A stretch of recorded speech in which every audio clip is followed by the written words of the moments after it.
जय शंकर. श्री स्वामी समर्थ. कथा श्री शंकर महाराजांची.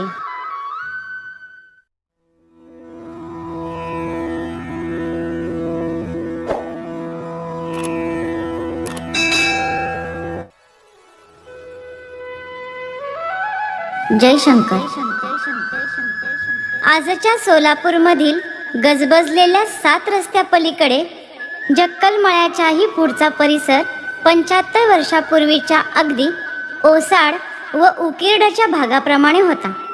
त्याच भागात शंकर महाराजांचे शिष्य रामचंद्र कोराड मास्तर राहायचे. शंकर महाराज त्यांना ओसाड गावचे जहागीरदार म्हणायचे.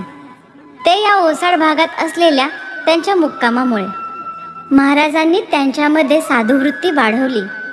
कुटुंबात राहूनही त्यांनी उत्तम परमार्थ प्राप्त केला.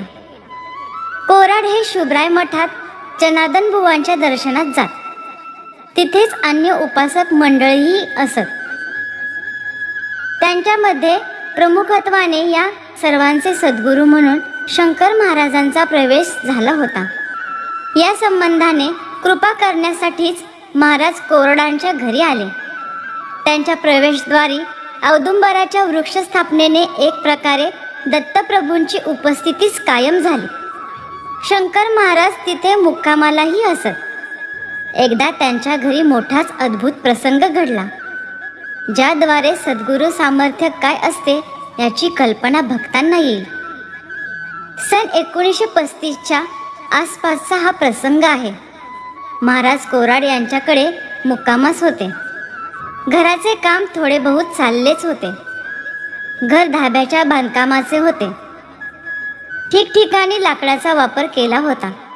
वरांड्यात पसरलेल्या सामानात एक ड्रम होता, ज्यामध्ये लाकडाचा भुस्सा भरलेला होता.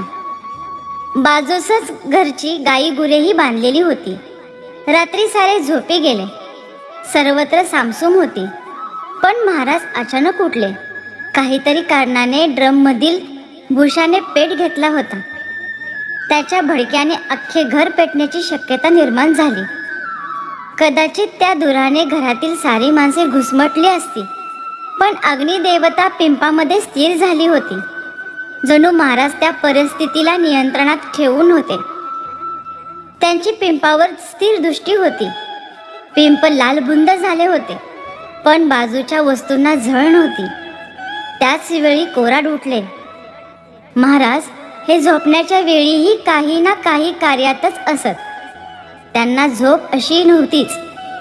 आणि हे नेहमीचीच असल्याने सर्वच भक्त मंडळी ते बरोबर असताना सावध झोप घेत. पण या वेळचा प्रकार अगदी वेगळाच होता. नंतर धावपळ करून ड्रम कसा बसा मोकळ्या मैदानात नेण्यात आला. अन्य काही नुकसान झाले नाही. नवीन घरात हा प्रकार घडल्याने कोराड कुटुंबियासाठी हे धक्कादायक होते. महाराजांकडे तसे निवेदन करण्यात आले. त्या दिवशी महाराज उपस्थित नसते तर मोठाच दुर्धर प्रसंग ओढवला असता. तेव्हा महाराज म्हणाले, घाबरण्यासारखे काही नाही, मी नेहमीच इथे उपस्थित आहे. कोराड म्हणाले, ते कसे काय? तेव्हा महाराजांनी घरातल्या एका फरशीकडे निर्देश केला. त्याचे नीट निरीक्षण केले असता फरशीवर छानसे चरणकमल उमटलेले दिसून आले. त्याचप्रमाणे नंतरही महाराजांनी श्री स्वामी महाराजांच्या पादुका वस्त्रे दिली. त्यामुळे कोराड हे शंकर महाराजांच्या भक्तीमध्ये पूर्णतः गढून गेले होते. परंतु महाराजांना समजण्यासाठी मनुष्य जीवांची उत्तम आध्यात्मिक तयारी असणे गरजेचे होते. एरवी महाराजांच्या कार्यपद्धतीकडे वरकरणी पाहिले असता ज्यांचा आंतरिक संबंध आला नसेल त्याला महाराजांना ओळखता आले नसते.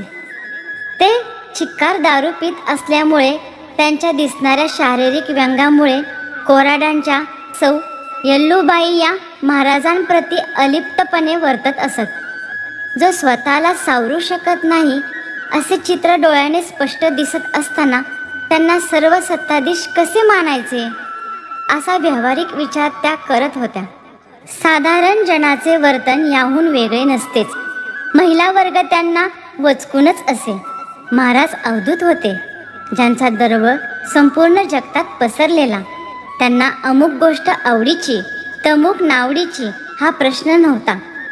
पण मनुष्य जीवाच्या नजरेनं सर्वत्र आपल्याहून सारे भिन्न दिसते व त्या प्रत्येकात वेगळेपणाने पाहण्याची दृष्टीच जनमानस खरे मानतात. त्याला महाराज तरी काय करणार? ते स्वतः मात्र शुद्ध भावनेने सर्वत्र समदृष्टीने वर्तत असत. ते दारू प्यायचे तर त्यांना हसणाऱ्यांना ती चढायची.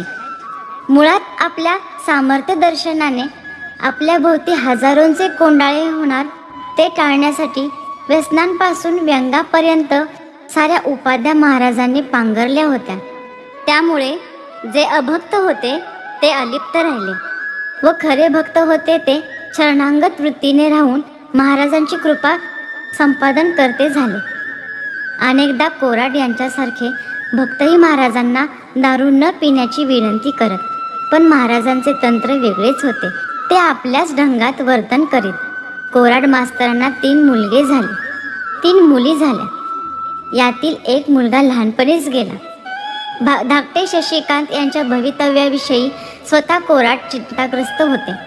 एकदा त्यांनी मुलाच्या सर्वसाधारण जीवनमानाचा विचार करून त्याची जन्मकुंडली शंकर महाराजांसमोर ठेवली. महाराजांनी योग्य ते मार्गदर्शन करावे अशी त्यांची इच्छा होती. महाराजांनी कुंडली उचलून आपल्या मांडीखाली ठेवत ते उद्गारले, "काय घेऊन बसला आहेस रे हे?" महाराजांनी त्या कुंडलीला ताब्यात घेऊन संरक्षिताच काही दिवसातच शशिकांताचे जीवन लक्षणीय बदलले.